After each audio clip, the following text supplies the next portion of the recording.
Last class में हम लोगों ने स्पोर तक पढ़ लिया था, यानी कि स्पोरोफाइट से स्पोर का फॉर्मेशन हो चुका था।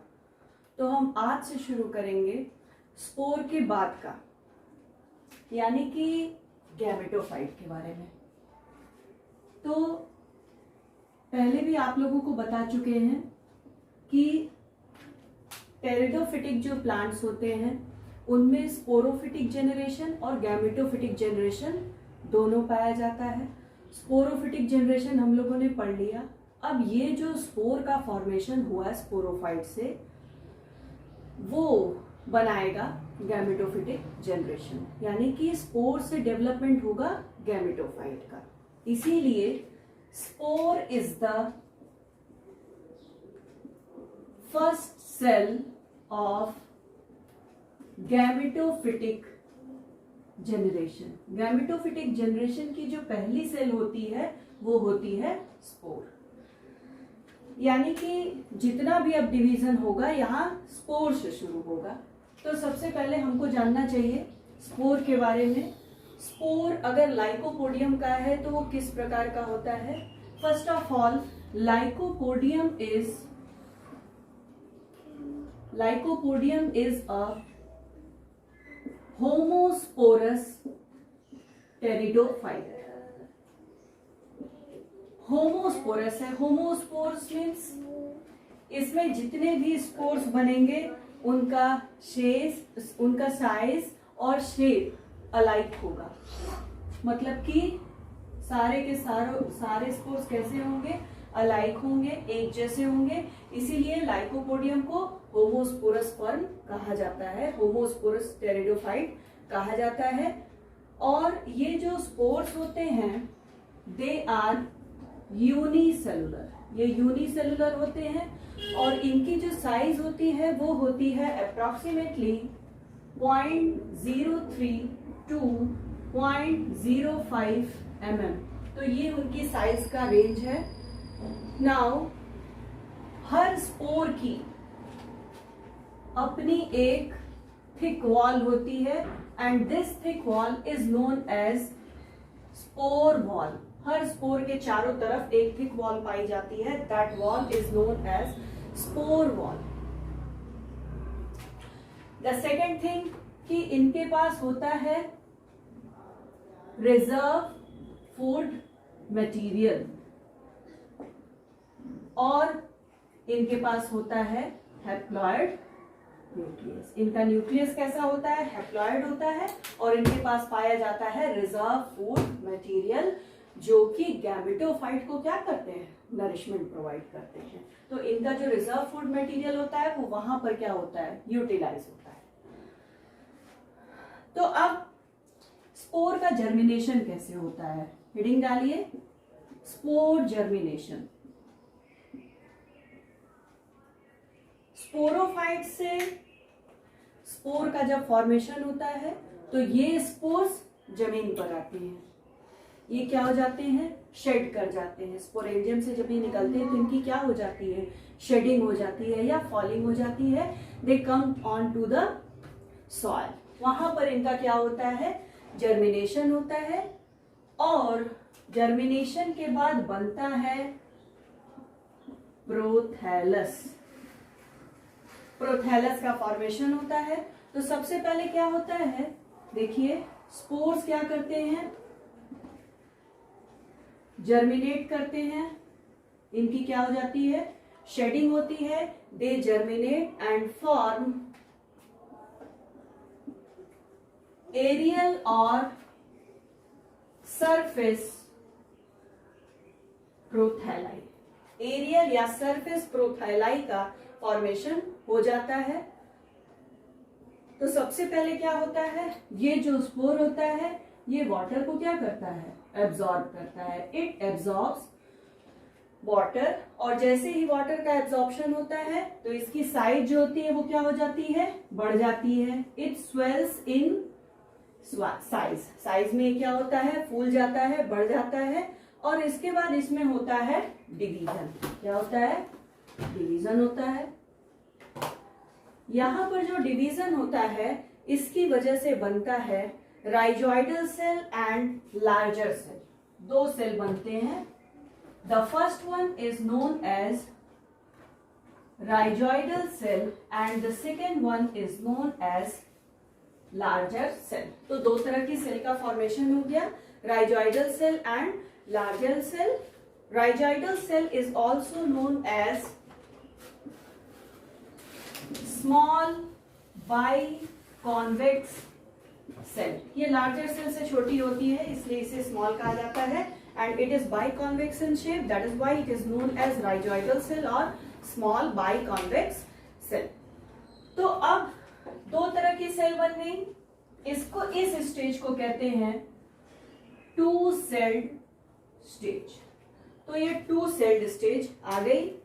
अब इसके बाद देखिए क्या होता है.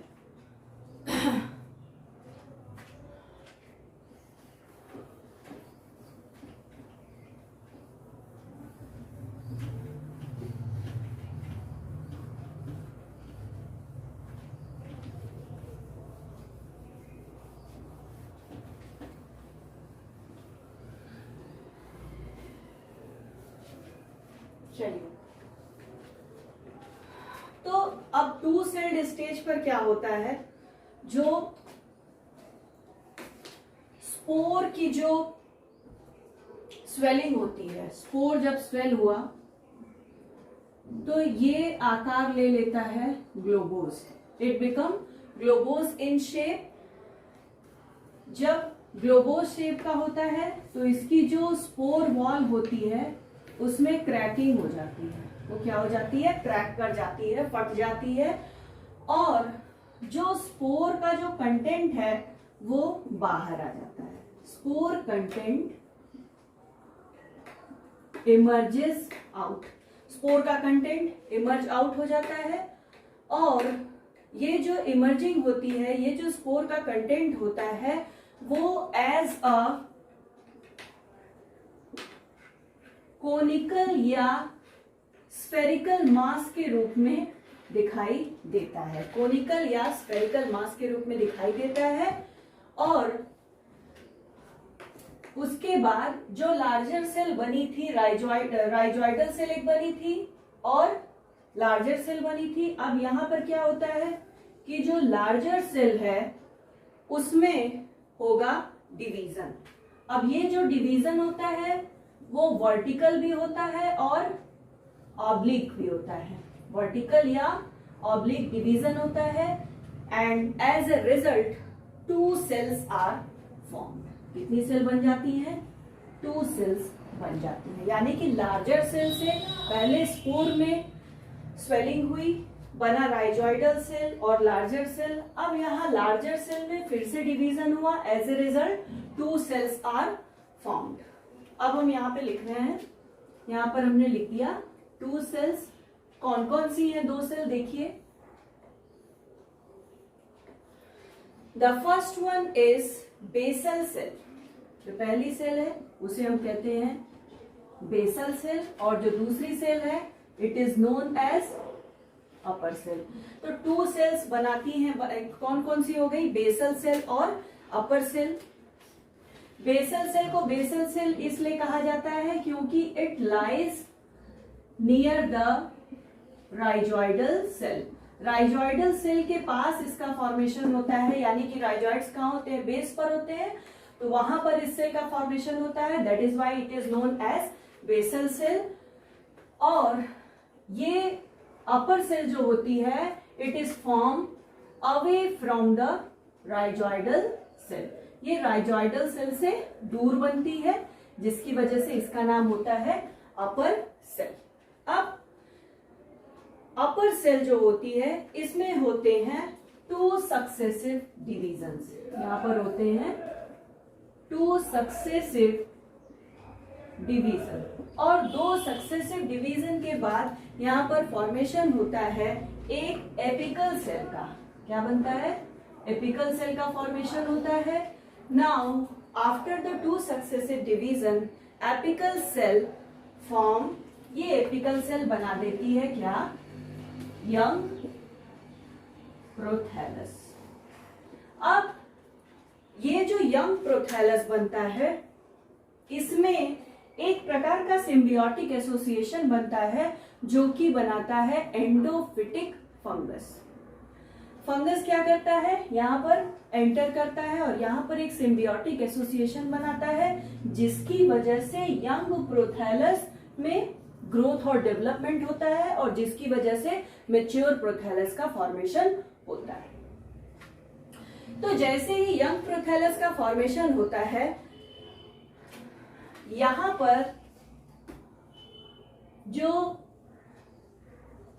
एंडोफिटिक फंगस है, इनकी जो हाइफी है वो क्या करती है, एंटर करती है।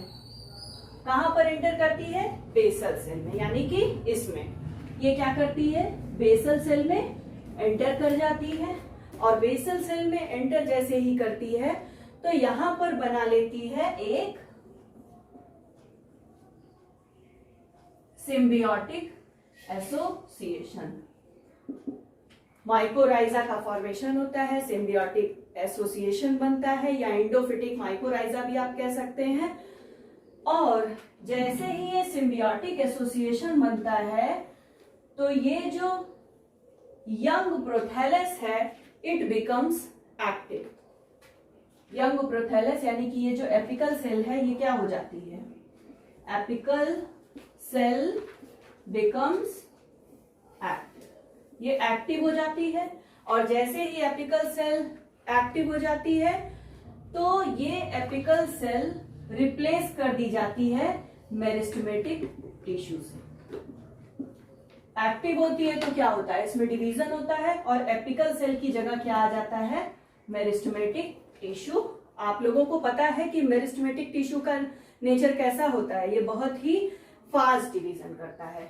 और ये जो मेरिस्टेमेटिक टिश्यू है इसमें डिवीजन एंड रीडिवीजन होता है। इसका मतलब कि it divide and redivide to form prothallus. Prothallus का फॉर्मेशन हो जाता है। तो लिखने को तो हम लोग लिख देते हैं कि एपिकल सेल से यंग प्रोथैलस का फॉर्मेशन हो गया, लेकिन इतनी आसानी से नहीं होता है। ये जो एपिकल सेल होती है इसमें एक एंडोफिटिक फंगस का जो हाइफी होता है वो एंटर करता है बेसल सेल में। बेसल सेल का फंक्शन है ये, बेसल सेल में ही एंटर करता है, याद रखिएगा, अपर सेल में एंटर नहीं करता है, बेसल सेल में एंटर करता है। वहां पर एंडोफिटिक माइकोराइजा या सिम्बियोटिक एसोसिएशन बनाता है और जैसे ही सिम्बियोटिक एसोसिएशन बनता है तो जो एपिकल सेल होती है वो क्या हो जाती है, एक्टिव हो जाती है। जब एक्टिव हो जाती है तो इसमें डिवीजन होता है, डिवीजन के बाद क्या बनता है, मेरिस्टेमेटिक टिश्यू बनता है। As you all know the nature of meristematic tissue, it is the fast dividing cell. तो इसमें रिपीटेड डिवीजन होता है और रिपीटेड डिवीजन के बाद किस चीज का फॉर्मेशन हो जाता है, प्रोथैलस का।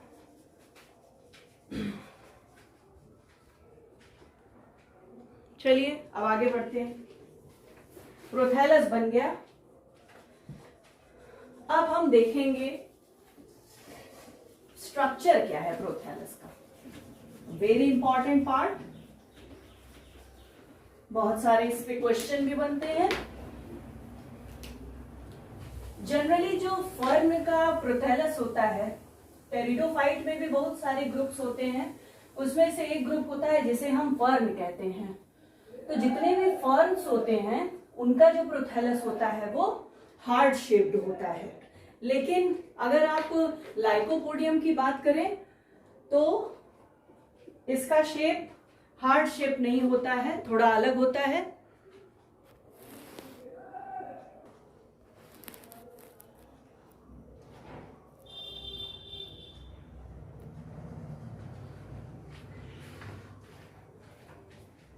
तो this is the structure of prothallus of lycopodium. यहाँ पर आप देख सकते हैं, ये देखिए यहाँ पर ये दो एंथ्रीडियम है, this is archegonium, this layer is known as epidermis. ये बीच बीच में आपको हाइफल टिश्यूज दिखाई दे रहे हैं जो फंगल हाइफल टिश्यूज हैं। ये जो ब्लैक कलर से आपको लाइनिंग दिख रही है, this is palisade tissue and this is the storage tissue. तो it is the structure of prothallus. यहाँ पर देखिए एक एम्ब्रियो दिखाई दे रहा है। तो प्रोथैलस का जो फॉर्मेशन था वो हो गया। अब हम बात करेंगे कि प्रोथैलस कैसा होता है, उसका स्ट्रक्चर कैसा होता है। तो स्ट्रक्चर तो आप लोगों को दिख रहा है। दूसरी बात, prothallus it may be green, aerial, या इट मे बी सबटेरेनियन और सबटेरेनियन एंड टोटली सैप्रोफिटिक। तो दोनों बात हो सकती है। कुछ स्पीशीज में आप देखेंगे कि दे आर सबटेरेनियन। सबटेरेनियन मतलब सॉइल में क्या होते हैं, दबे हुए होते हैं। और दे क्या करते हैं, they act as a saprophyte, यानी कि फोटोसिंथेसिस नहीं करते हैं। फोटोसिंथेसिस नहीं कर रहे हैं इसका मतलब ये क्या है, नॉन ग्रीन है, फोटोसिंथेटिक रीजन नहीं पाया जा रहा है। जो ग्रीन और एरियल प्रोथैलस है उनमें फोटोसिंथेटिक पिगमेंट पाए जाएंगे, वो अपना भोजन खुद से बनाएंगे और वो कैसे होंगे, एरियल होंगे, यानी कि सॉइल के ऊपर होंगे। तो ये हो गया प्रोथैलस का स्ट्रक्चर। अब हम लोग देखते हैं कि कौन कौन से रीजन्स पाए जाते हैं मैच्योर थैलस में। रीजन्स ऑफ मैच्योर प्रोथैलस, कौन कौन से रीजन पाए जाते हैं। फर्स्टली आप देख रहे हैं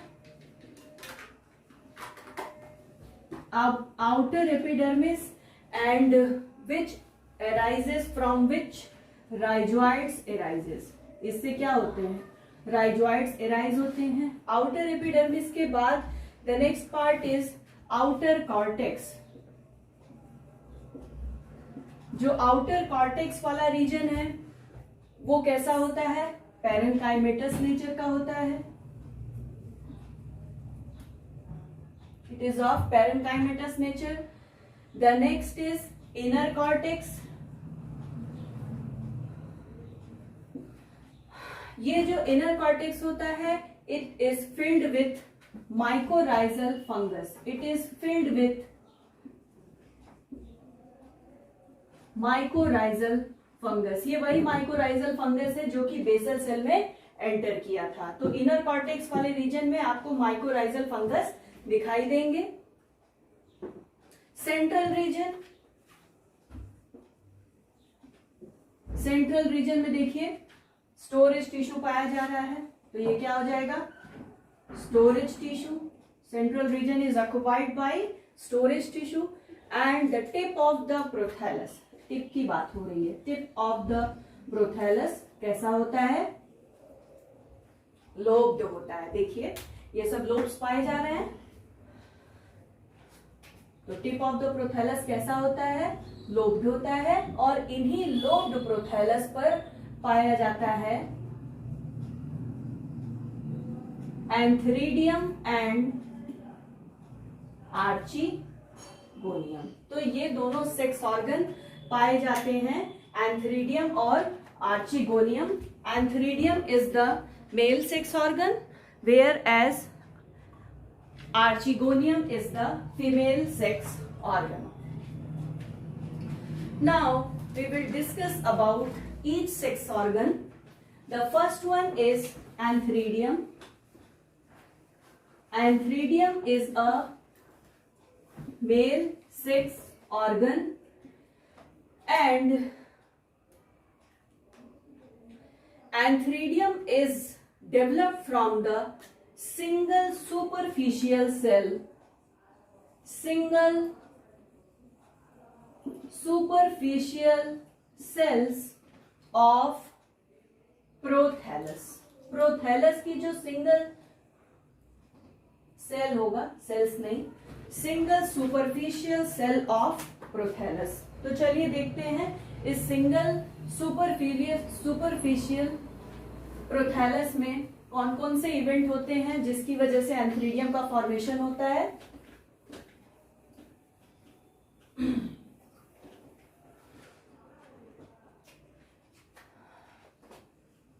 single superficial cell of prothallus. इसमें सबसे पहले होता है एनलार्जमेंट। जिसकी वजह से सेल का जो साइज है वो क्या हो जाता है, थोड़ा बड़ा हो जाता है, एनलार्जमेंट होता है। एनलार्जमेंट जैसे ही होता है तो इसमें एक डिवीजन होता है जिसको कहते हैं पेरिक्लाइनल डिवीजन। पेरिक्लाइनल डिवीजन की बात हम लोगों ने की थी। पेरिक्लाइनल डिवीजन के फलस्वरूप यहां पर बनता है आउटर प्राइमरी वॉल सेल और inner primary androgonial cell. Outer primary wall cell और दूसरा बनता है इनर प्राइमरी एंड्रोगोनियल सेल। तो ये दो सेल बन गए, आउटर प्राइमरी वॉल सेल और inner primary androgonial cell. Outer primary wall cell is also known as jacket cell भी कहा जाता है, या इसे जैकेट इनिशियल सेल भी कहा जाता है। उसके बाद इससे फॉर्मेशन होता है वन सेल लेयर्ड वॉल का। एक ऐसी वॉल का फॉर्मेशन होता है जो कि वन सेल लेयर होती है। The inner primary androgonial cell या इनिशियल फॉर्म्स एंड्रोगोनियल सेल। ये क्या बनाता है, एंड्रोगोनियल सेल बनाता है। This androgonial cell develops to form antherozoid mother cell. Antherozoid mother cell. This anthrozoid mother cell is also known as androcytes. It is also known as androcyte. Now this anthrozoid mother cell give rise to एंथरजॉइड का formation हो जाता है। और ये एंथरजॉइड कैसा होता है, बाइफ्लैजिलेटेड होता है। और इसका शेप कैसा होता है, they are oval in shape. ये देखिए कुछ इस तरह का स्ट्रक्चर होता है, they are oval in shape.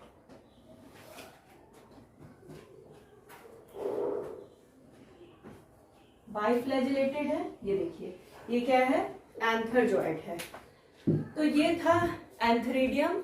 Now next अब हम लोग देखेंगे archegonium, which is the female sex organ.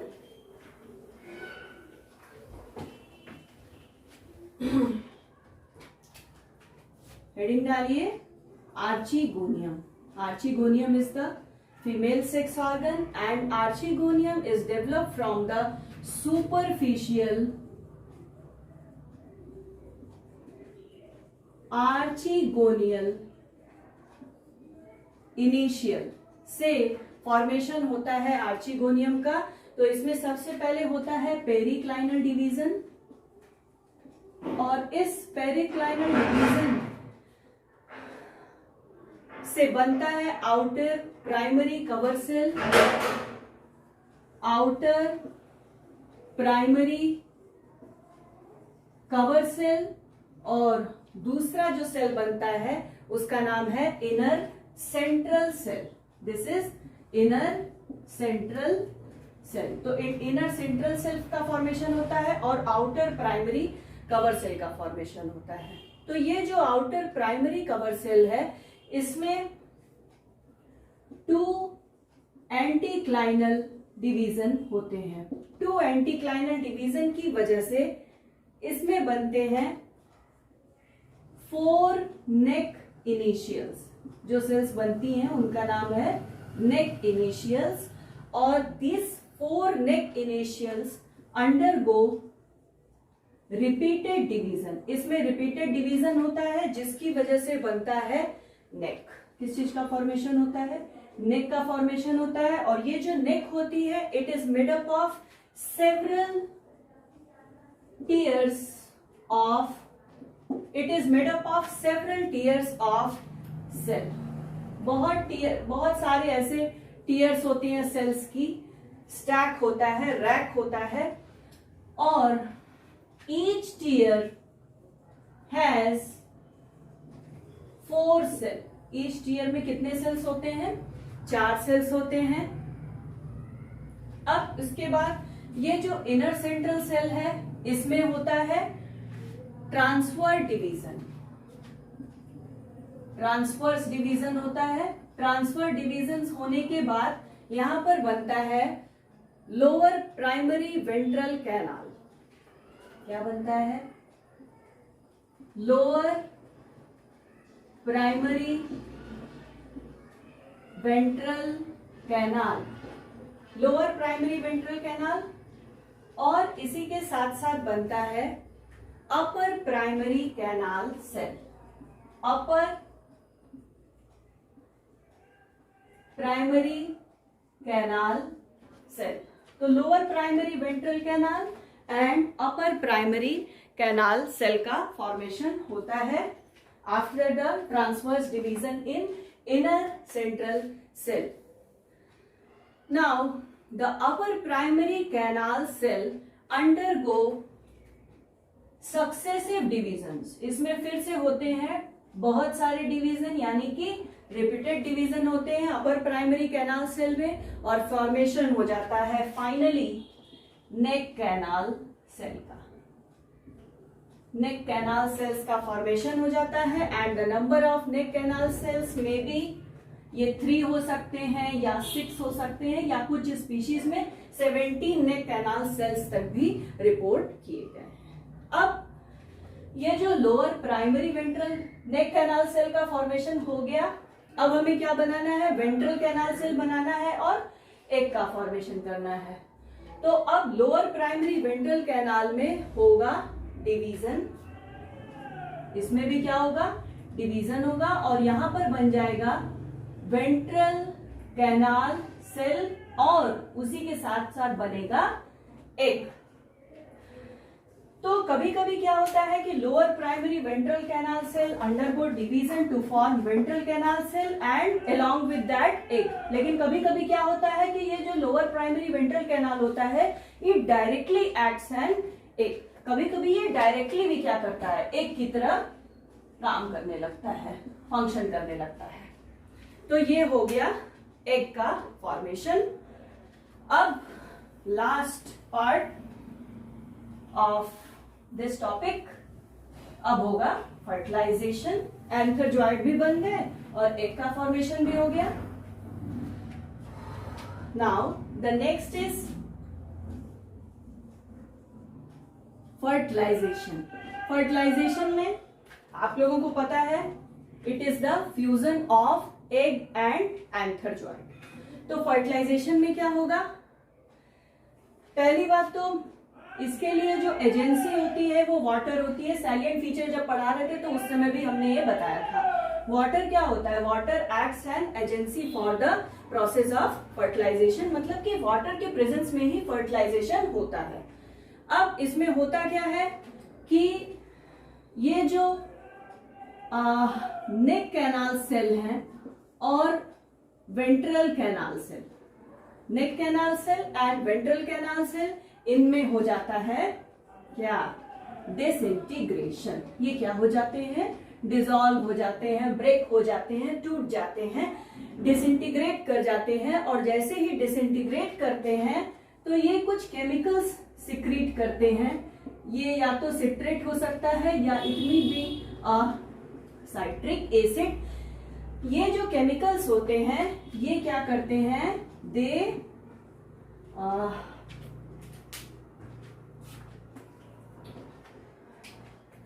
these chemicals attract the antherzoid। एंथरजॉइड को क्या करते हैं? अट्रैक्ट करते हैं, अपनी तरफ आकर्षित करते हैं, खींचते हैं, और जिसकी वजह से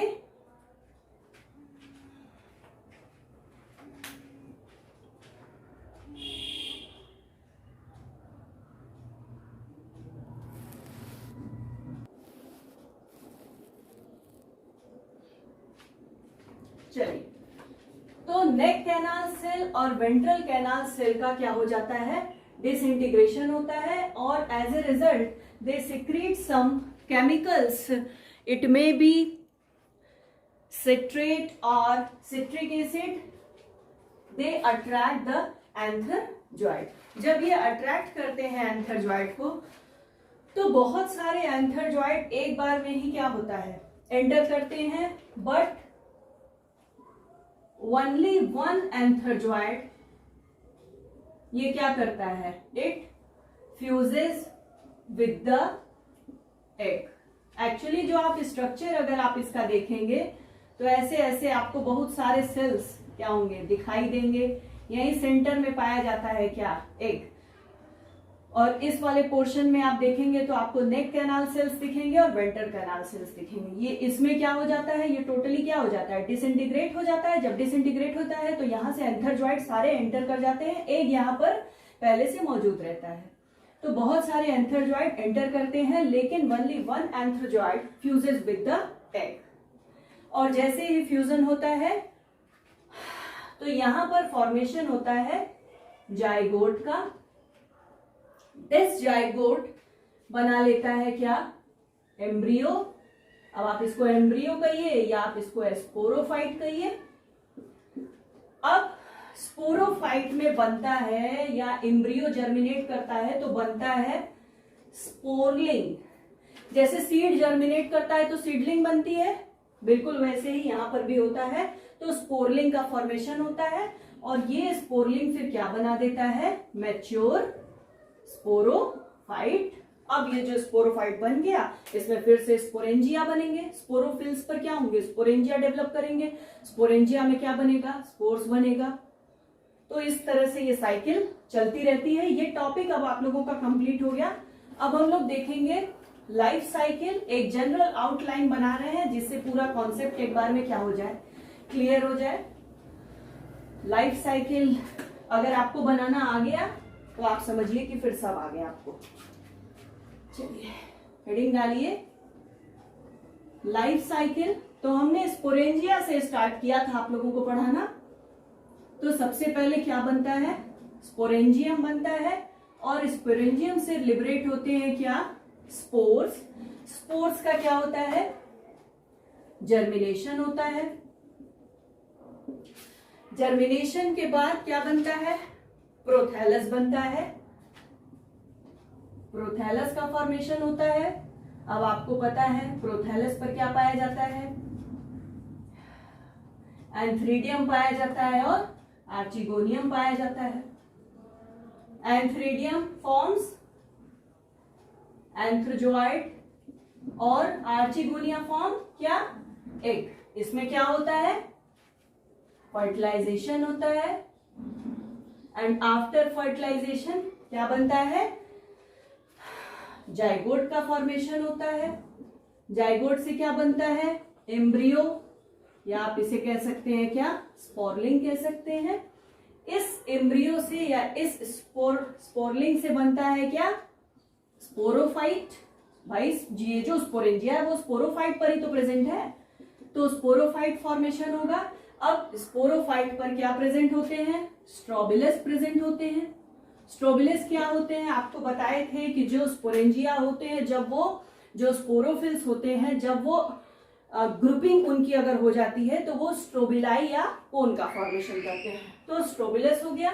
अब स्ट्रोबिलस में क्या प्रेजेंट है, स्पोरेंजियम प्रेजेंट है। स्पोरेंजियम से फर्दर क्या बनेगा, स्पोर्स बनेगा। और इस तरह से ये लाइकोपोडियम की लाइफ साइकिल ऐसे ही चलती रहेगी। तो that's all about the topic lycopodium, sporophyte, gametophyte and life cycle, and it is the overall description of the plant lycopodium.